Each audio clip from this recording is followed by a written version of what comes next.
Okay, here's what we're making. We're making a jumping frog. It looks like this and jumps more or less like that. Now, you're going to need a rectangular sheet of paper. Any size will do. Smaller is usually better, but for our purposes, I'm going to use a large piece so that you can see it more easily. We're going to take this corner and fold it here so that the top edge of the paper lines up with the side edge of the paper, just like that. Now we have a right triangle right here. We're going to take this right triangle and fold it in half. We're going to take this corner and fold it to this corner, and we're going to use this corner as the halfway point.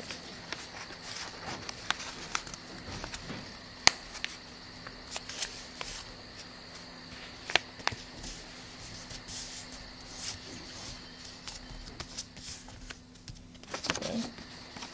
So we've taken this corner and have folded it to this corner. Now, we're going to unfold everything and flip it over to the other side.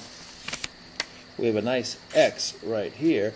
We are going to fold this at the center of the X. So these corners here will line up with these corners down here.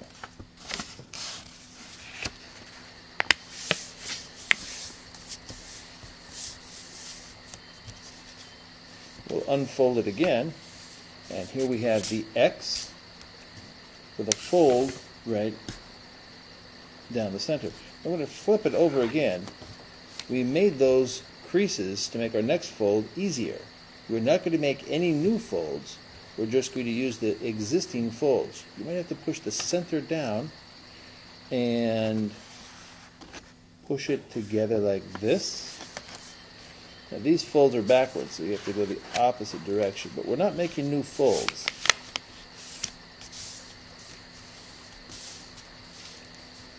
Now we have a triangle with flaps like this. We're going to take these flaps and fold them up to the apex, or the top of the triangle. And we'll do the same for the other side. These are the frog's front legs. And now for the back legs,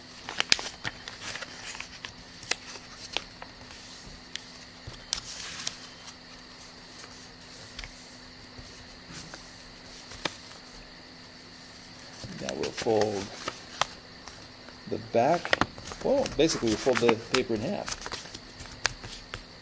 right up to the frog's nose, and then take the top flap and fold it in half, making the frog's back legs. Now we'll take the two triangles and just bend them a little bit so our frog will have front legs to stand on.